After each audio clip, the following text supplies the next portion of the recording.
이런 말이 있습니다. 신앙인에게 있어서 예배는 모든 것이다 라는 것이죠. 신앙인에게 있어서 예배는 모든 것이다. 이 말은 전적으로 맞는 말이에요. 이 말이 전적으로 맞는 말인 까닭은 특별히 두 가지 때문에 그렇습니다. 하나가 뭐냐? 바로 예배는 우리 신앙인의 궁극적 존재 이유이기 때문에 그렇다. 예배는 우리 신앙인의 궁극적 존재 이유이기 때문에 그래서 그런 것이다. 다른 예를 들 것도 없습니다. 웨스트민스터 신앙 고백, 이것만 봐도 이건 분명한 것이죠.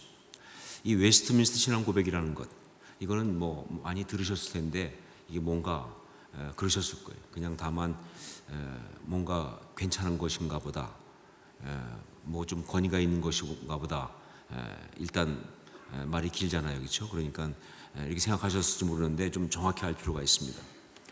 이거는 17세기 중반, 정확한 연도로 말하면 1643년부터 49년까지입니다. 이때 영국의 웨스터민스터이라는 데 있어서 회의가 있었습니다. 근데 그때는 어떤 때냐? 이 1642년에 청교도 혁명이 일어납니다. 그래서 영국이 청교도들에 의해서 이제 그 나라가 전체가 다 이렇게 장악이 된다는 것이 되는데 올리버 크로멜 이런. 그런데 이 청교도들은 정말 복음주의자들이잖아요. 그렇기 때문에 그 당시 국교, 그러니까 이제 앵글리칸 철치 국교 이런 또 혹은 캐톨릭 이런 것들과 달리 복음 자체를 훨씬 강조한 사람들이니까 이 나라가 정말 복음으로 온전히 세워지기 위해서 그래서 신앙 고백이 좀 확립되어야겠다. 그런 마음으로 6년 동안 신학자 121명과 장로 30명, 상원이 10명, 하원의원이 20명입니다.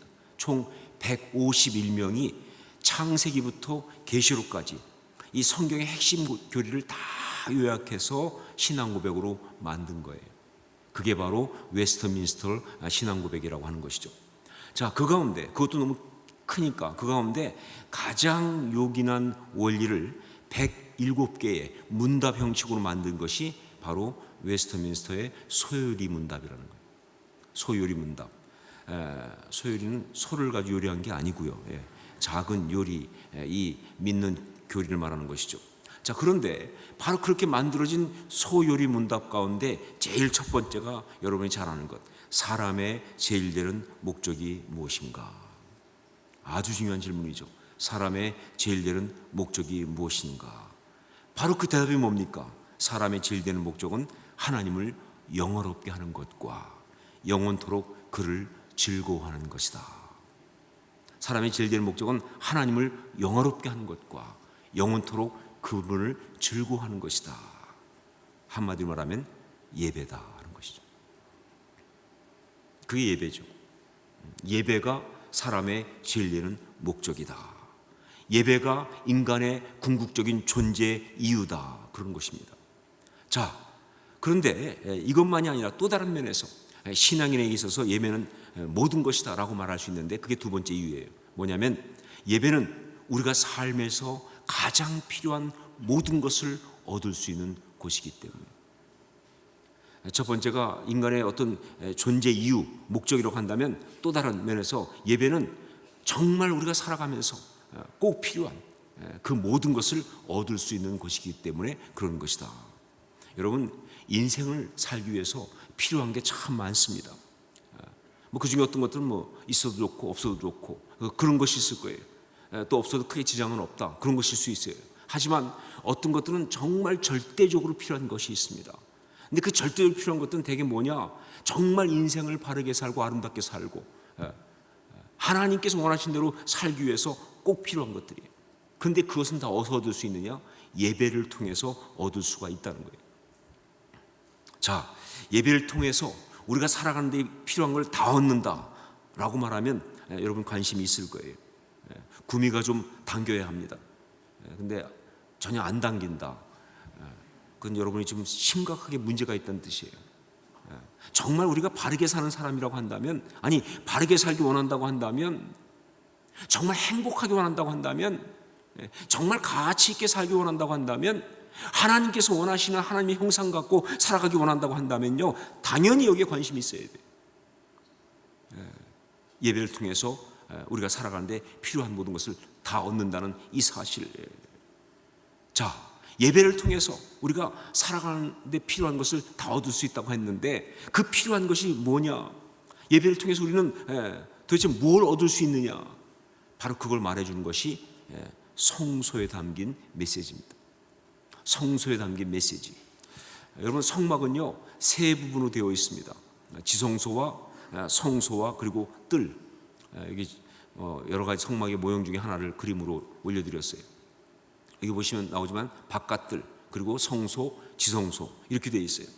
자, 그런데 제가 말씀드렸던 것처럼 참 절묘하게도 이것은 인간의 구조와 너무 닮았어요. 뜰은 육이고, 성소는 혼이고, 지성소는 영이에요.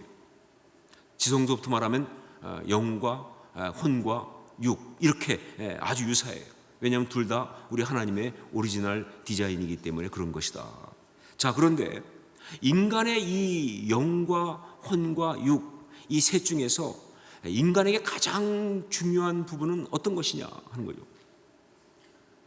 영과 혼과 육, 이 중에서 인간에게 가장 중요한 것은 어떤 것일까?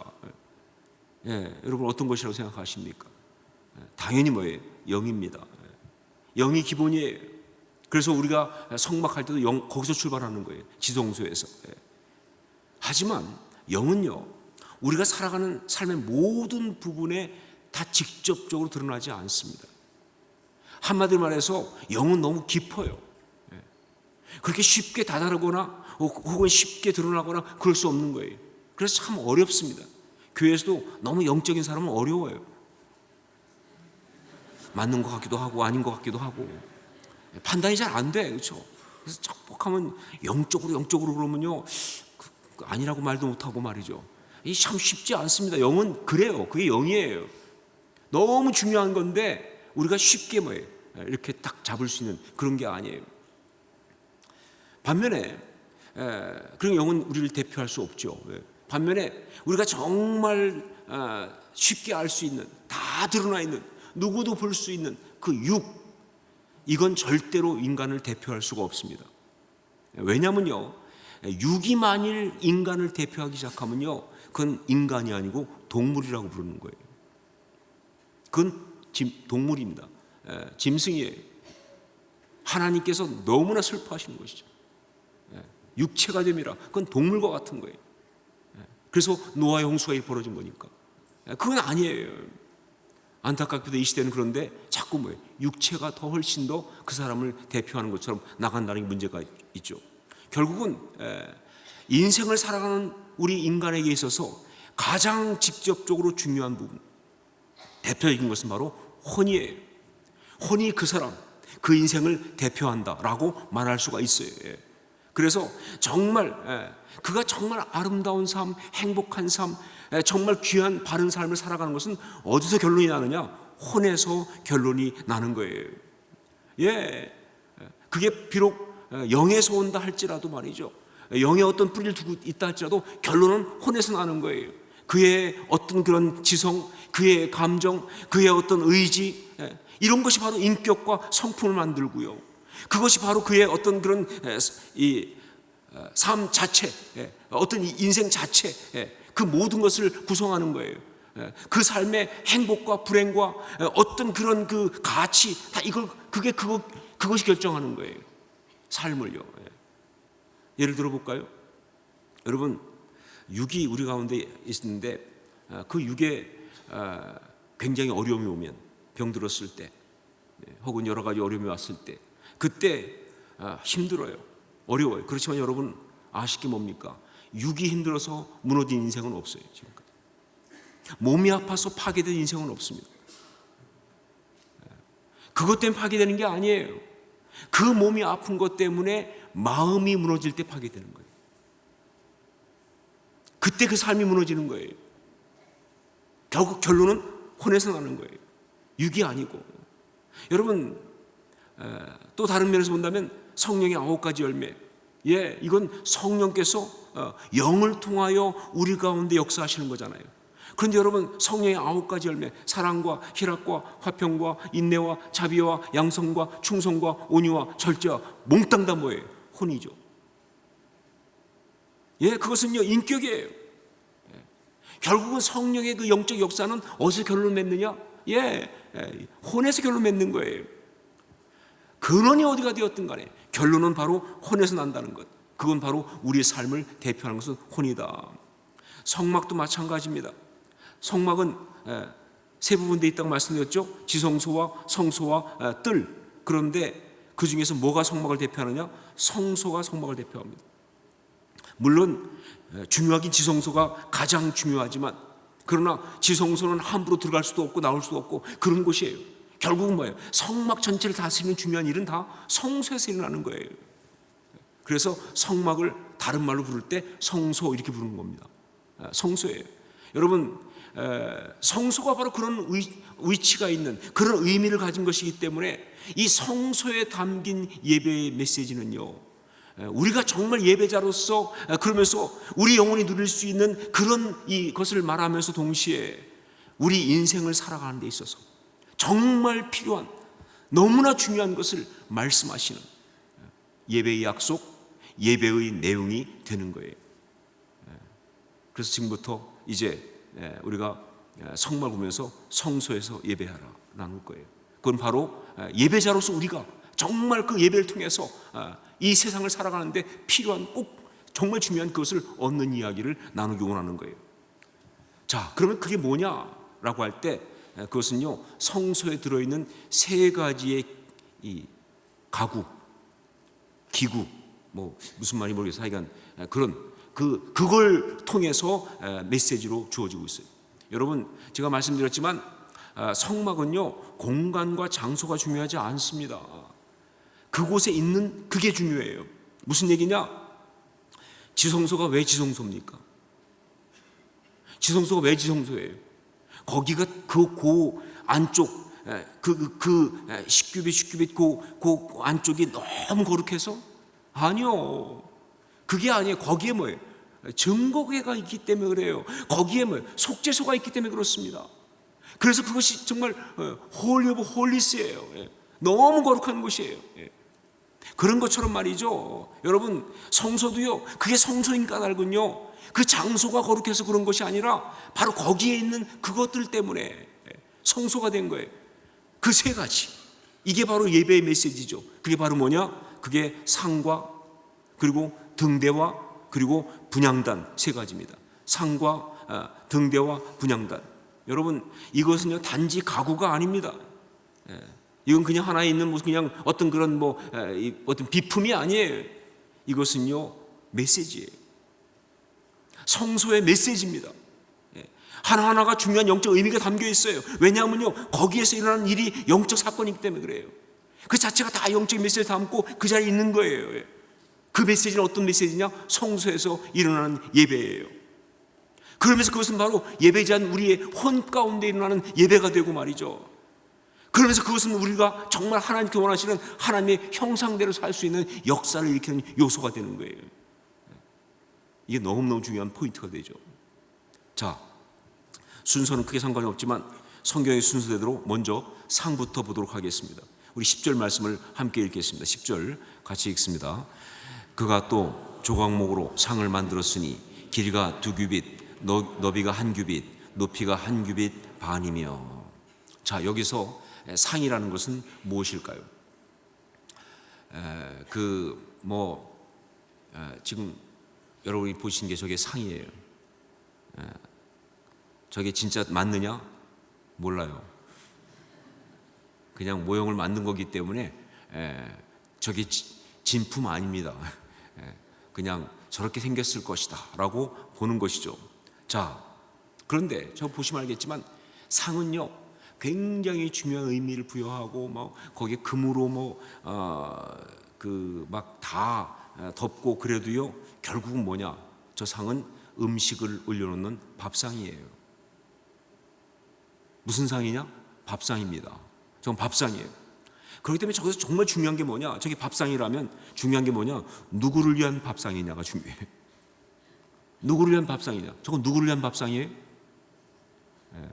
지금 여러분 속에서 막 나오다가 들어간 말이 있어요. 하나. 하나님을 위한 밥상이다. 절대로 아닙니다, 여러분. 저걸 하나님을 위한 밥상이라고 생각하면 큰일 나요. 하나님은 밥을 먹으실 필요가 없어요. 하나님은 뭘 드셔야 되는 존재가 아니잖아요. 그래서 이 상은요, 일반 제사상하고는 너무 다른 거예요. 의미가 근본적으로 달라요. 어릴 때 제가 제사를 드려본 경험이 있습니다. 왜냐하면 저희 아버지가 이제 안 믿으셨기 때문에, 그래가지고 제사를 드리는데 정말 어린 나이에도 제사 드리면서 정말 이건 우습다라고 생각이 들더라고요. 왜냐하면요, 여러분 여기 제사 드려본 분 있겠지만 일단 이 제사상은 보면 조상의 혼령이 와서 먹고 간다는 발상이에요. 그래가지고 일단 그 차리는데 순서가 맞아야 돼. 아마 혼령들이 순서가 헷갈리면 잘 못 집어 먹는 것 같아요. 그래가지고 그래서 딱 순서가 뭐냐면요, 홍동백서야. 그러니까 빨간 쪽 음식은 동쪽으로, 하얀 쪽은 서쪽으로. 그 홍동백서예요. 그리고 안쪽부터 과채적탕이에요. 여기서부터 과채적탕. 그러니까 그 패가 있는 신주가 있는 그 앞에가 마지막에 탕이 들어가요. 그래서 과채적탕. 여러분 제가 한제사 했다니까 옛날에요. 순서 딱 맞추고요. 그 다음에 젓가락을 가지고 그릇에 딱 놓고 제사 숭제 몇 번 딱딱딱 해요. 그 귀신이 먹는 것처럼 이렇게 해줘야 돼요. 그 귀신 지가 못 먹나 봐요. 그래서 딱딱딱 이렇게 해줘야 돼요. 그리고 심지어 그때는요, 문까지 열어놔야 돼요. 귀신도 문 닫으면 못 들어오는 모양이에요. 문까지 열어놓고. 제가 어릴 때도 이건 너무 웃긴다. 그렇지? 아니 귀신이 무슨 사람도 아니고 말이지, 이런 식으로 말이지 가서 하나 말이죠. 여러분 성소에 있는 상은요 절대 그런 의미의 제사상이 아닙니다. 그럼 뭐냐? 그 상은 밥상인데 누구를 위한 밥상이에요? 정확히 말하면요, 여기 중요한 메시지가 있어요. 그건 바로 하나님이 우리를 위해서 차리신 밥상이에요. 하나님이 드셔야 되는 밥상이 아니라 하나님이 우리를 먹이시려고 차리신 밥상이에요. 그 상은 하나님이 우리를 먹이시려고 준비하신 하나님의 식탁이에요. 그러니까 우리를 위해 차려진 하나님의 식탁, 그게 바로 그 상이에요. 이게 중요합니다. 여러분, 우리 인간한테 있어서 우리가 정말 하나님 형상대로 살아가려고 할 때 그거를 살지 못하게 만드는 아주 심각한 것 중에 하나 뭐냐면요, 굶주림이에요. 우리는 다 사랑받아야 삽니다. 제가 집회 때 말하지만 우리는 마음속에 다 뭐예요? 이 사랑의 탱크가 있어요. 러브 탱크가 있어요. 이 탱크가 차야지 행복하지, 이게 비어 있으면요 그렇게 힘들 수가 없어요. 허전하고 답답하고 불안하고 초조하고 재미없고 화나고 채워지지 않으니까 허전한 거예요. 그러니까 막 무의미해, 무력해, 막 재미없어, 막 그러니까 화나요. 근데 그뿐만 아니라 그러다 보니까 말이죠, 또 배고프면 못 살거든요. 그러니까 말이죠, 이 굶주림 채우려고 말이죠, 이거 막 아무나 막 집어먹는 거예요. 채울 수 없는 것, 그냥 헛된 거를 그냥 노력하는 거예요. 그래가지고 그 각종 탈성과 각종 비행과 각종 고통과 중독들이 나타나요. 왜냐면요, 결국은 이 굶주림 때에 추구하는 것들은요 사랑이 아닌 가짜 사랑이거든요. 다. 근데 가짜 사랑은 전부 다 뭐예요? 그건 다 독이에요. 인생이 독입니다. 그걸 자꾸 추구하니까 삶이 망가지는 거예요. 이 굶주림이 채워지지 않으면요 절대로 인생은 행복할 수가 없어요. 제가 말씀드린지 모르겠지만 웰컴 투 동막골이라는 영화가 옛날에 있었어요. 근데 거기에 이제 어느 동막골이라는 아주 시골 마을에 이제 6.25 전쟁 때 인민군 패전도 오고 또 국군도 오고 또 미군도 오고 막 그러면서 벌어진 장면이잖아요. 근데 그 마을이 아주 너무 잘 살아 사람들이. 그러니까 이제 인민군 장교가 그 동네 이장한테 묻습니다. 위대한 영들에게 비밀이 무엇입니까? 너무 궁금한 거예요.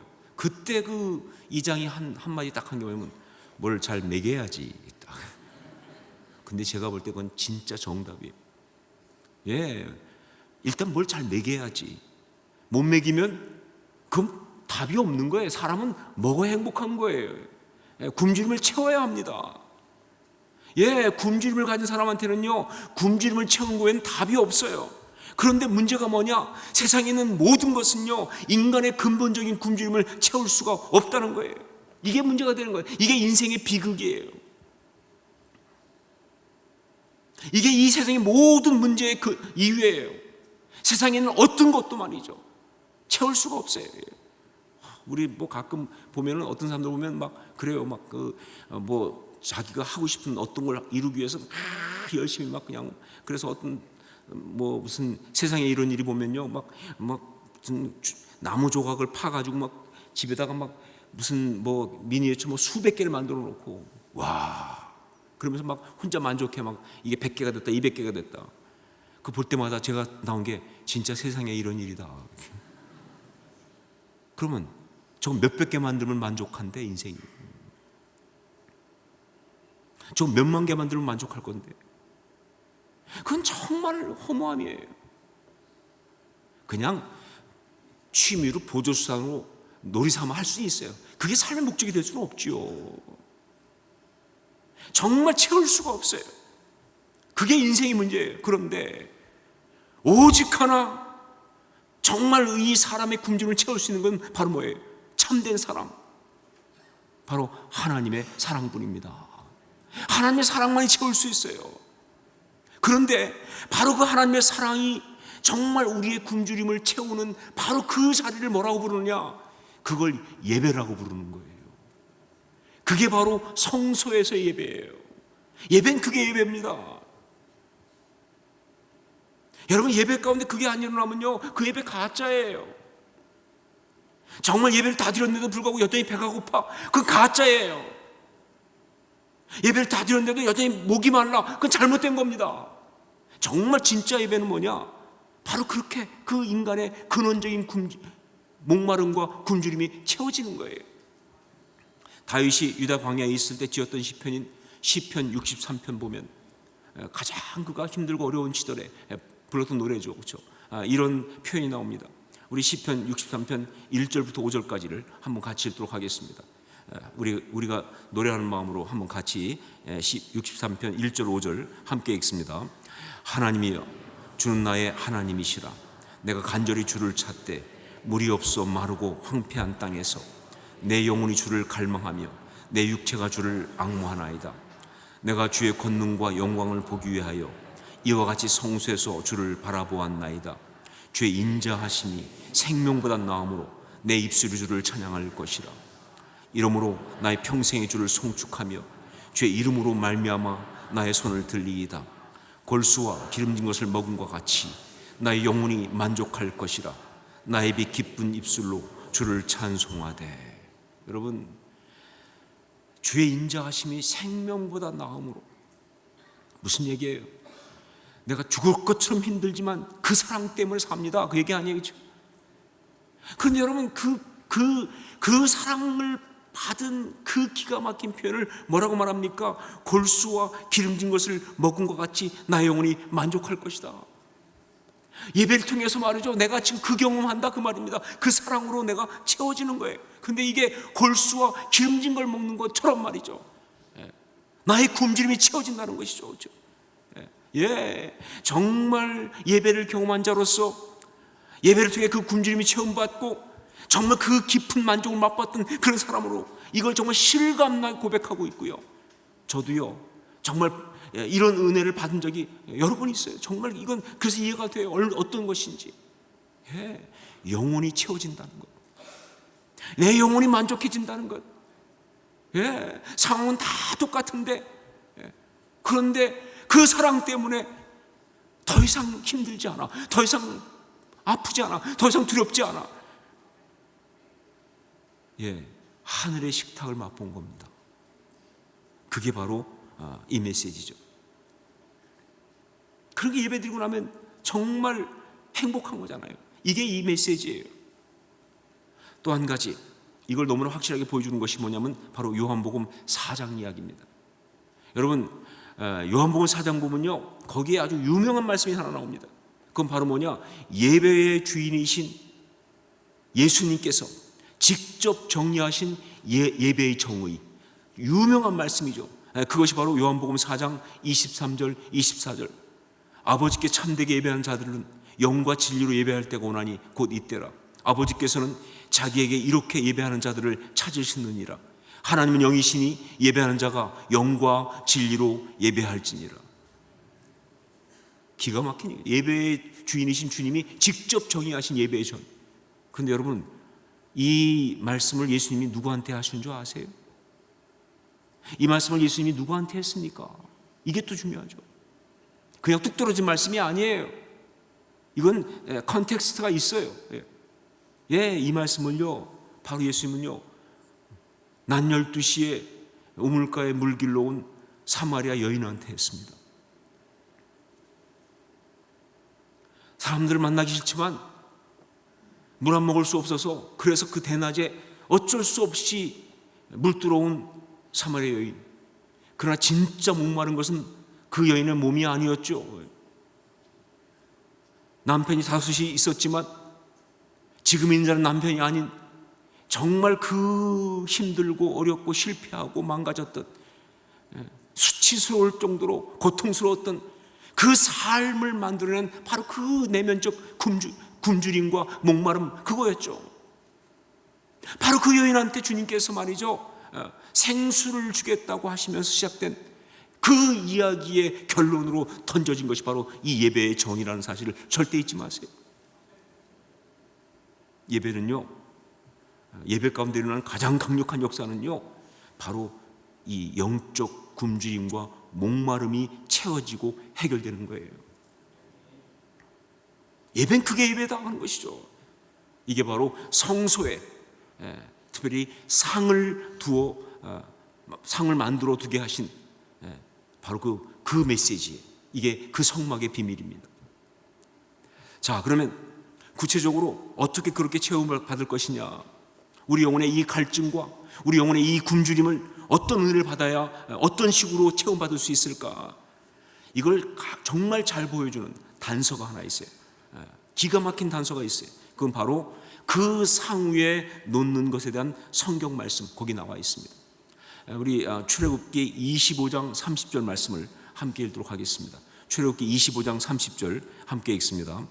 상 위에 진설병을 두어 항상 내 앞에 있게 할지니라. 그 상 위에는요, 아까 그림 봤지만 다른 뭐 그릇도 놓지만 그 그릇은 다 뭐예요? 그거 놓기 위한 거예요. 그게 바로 뭐예요? 진설병이라고 하는 거예요. 진설병이라고 하는 빵. 그런데 이 진설병이라는 것의 의미, 이게 아주 재미가 있어요. 의미가 있어요. 진짜 그야말로 뭐냐면요, 우리말 표현으로는 진설병입니다. 무슨 얘기냐? 사전적으로 보니까 제사의 법식에 따라서 상위에 차려놓은 떡이에요. 그 진설이 아까 말했던 홍동백서 같이 적던 그런 것들이에요. 그렇죠? 그렇게 쫙 제사의 법식에 따라 차려놓은 것, 그런 병, 떡병자니까 그런 떡, 즉 빵이에요. 그런데 여러분, 히브리어에서 이 진설병은 좀 달라요. 히브리어에서 진설병은요, 뭐라고 하냐? 레헴 파님, 이렇게 말합니다. 레헴 파님. 그런데 이 레헴 파님, 이것은요, 여기서 레헴은요, 베들레헴, 뭐겠어요? 빵, 떡, 그거예요. 그렇죠? 베들레헴은 떡집이잖아요. 그렇죠? 그러니까 레헴은 빵이에요. 그렇기 때문에 정말 여기서 중요한 것은 이 파님이죠. 파님, 이게 중요해요. 파님이 뭐냐 하는 것이죠. 근데 이 파님은요, 그래서 실제로 이 진설병 부를 때 레헴 파님 하기도 하지만 줄여서 할 때는 그냥 파님 이렇게 부르기도 합니다. 이 파님이 뭐냐? 그게 바로 얼굴입니다. 얼굴. 그러니까 진설병, 즉 레헴 파님은요, 그대로 번역하면 얼굴의 빵이에요. 자, 그러면 여기서 파님, 이 얼굴은 누구의 얼굴인가? 누구의 얼굴입니까? 여러분, 성경에서 특히 이렇게 예배 자리에서 성소에서 파님이 나왔다, 그건 무조건 하나님의 얼굴입니다. 시편에 수도 없이 나오는 것처럼 그 얼굴은 하나님의 얼굴이에요. 그렇기 때문에 이 레헴 파님은요, 진설병은 뭐라고 할 수 있느냐?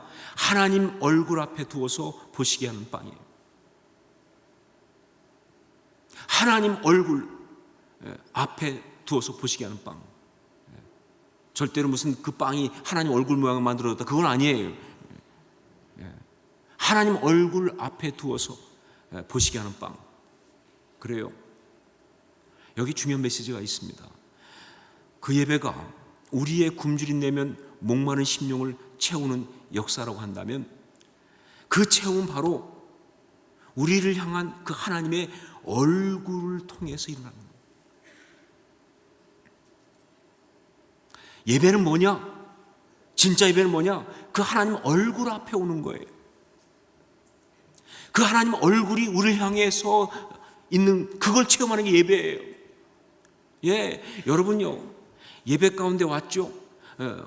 어떤 뜻입니까? 하나님 얼굴 앞으로 온 거예요. 그 하나님 얼굴이 우리 향한 것이 예배예요. 그렇죠? 그럼 그건 도대체 뭘 말하냐, 구체적으로. 여러분, 성경에 나오는 축복 가운데 가장 유명한 축복, 하여간 축복도 많이 있지만 그 중에 최고 유명한 축복이 바로 뭐냐? 아론의 축복입니다. 아론의 축복. 그래서 미국 교회 보면요, 한국 교회는 축도 다 하잖아요. 그런데 미국 교회는 축도 안 하고 끝나는 경우도 많이 있는데, 혹시 축도를 하면 우리가 지금 한국 교회 사는 것처럼 고린도후서 13장 13절을 하지 않습니다. 예수 그리스도의 은혜와 하나님의 사랑과 이거보다는 오히려 미국 교회 쪽에서는 많이 하는 게 바로 뭐냐면 민수기 6장 24절 26절, 이 아론의 축복을 많이 해요.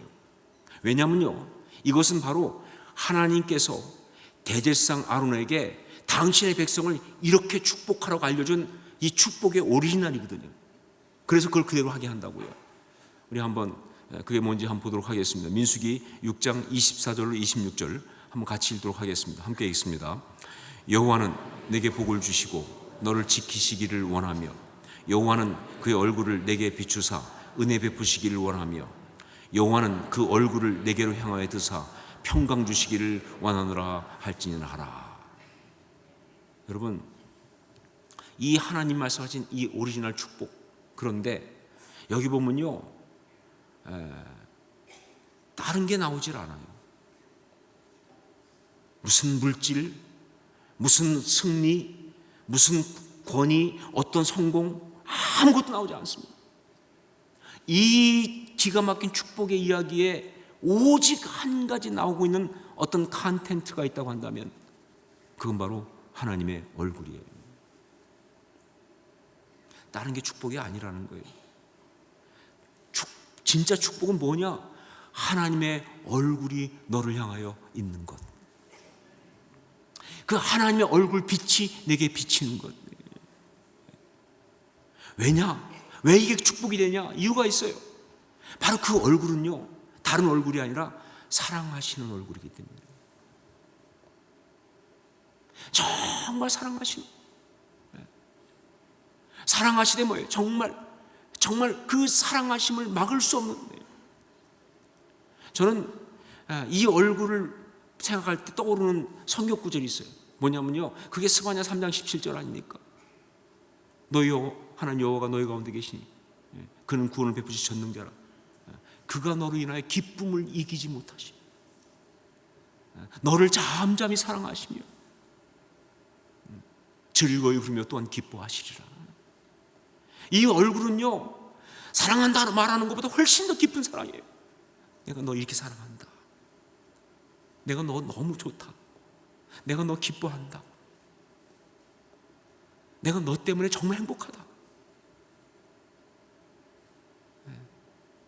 나는 정말 너를 위해서 영광 받는다. 변하지 않으시는, 사라지지 않는, 중단되지 않는 예수의 십자가와 같은 바로 그 사랑. 십자가에 나타난 그 사랑이 이 사랑이에요. 아무 이유 없어요. 그냥요. 네가 잘나서도 아니고 똑똑해서도 아니고 그냥 사랑하시는 거예요. 그게 얼굴이에요. 하나님의 얼굴이 우리한테 비춰지는 거예요. 그래서 정말 시편도 보면 많이 나오면 그 얼굴 빛을 비춰달라고 그 얼굴을 구하는 그런 고백이 많이 나오죠. 그렇죠? 근데 그런 하나님의 그 얼굴, 그것이 의미하는 그 얼굴 위에 비춰지고 우리를 향해 드시는, 이걸 가장 잘 표현한 게 뭘까 생각해 보니까 요즘 유행하는 말 중에 하나가 있더라고요. 그게 바로 뭐냐면 눈에 하트가 뿅뿅, 그거예요.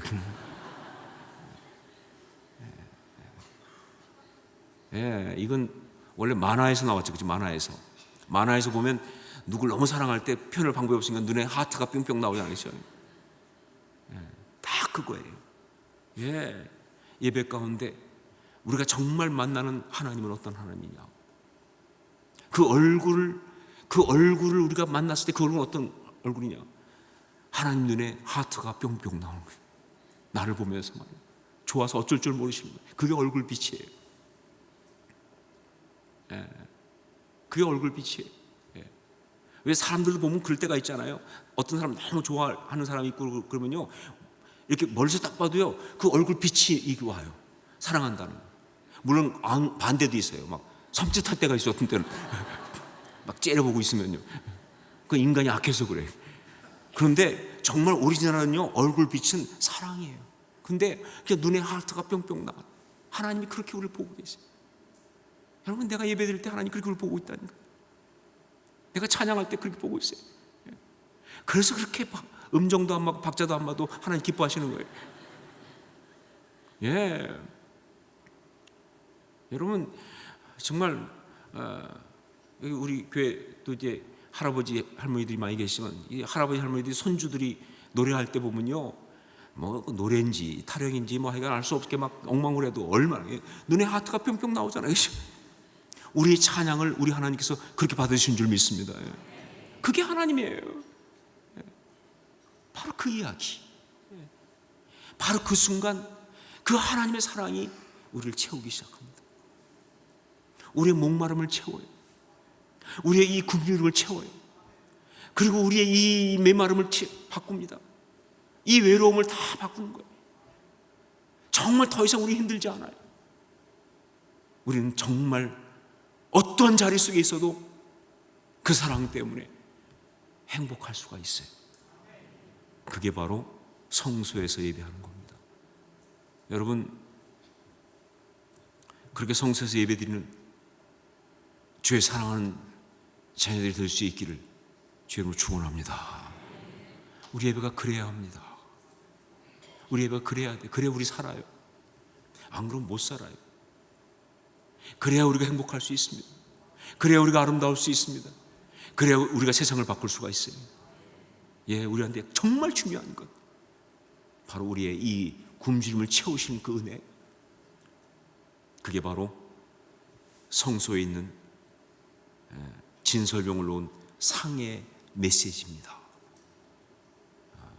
예배 때마다 그 우리 하나님의 눈에 하트 뿅뿅을 다 체험하실 수 있기를, 그것으로 넉넉히 행복할 수 있기를 주의 이름으로 축원합니다.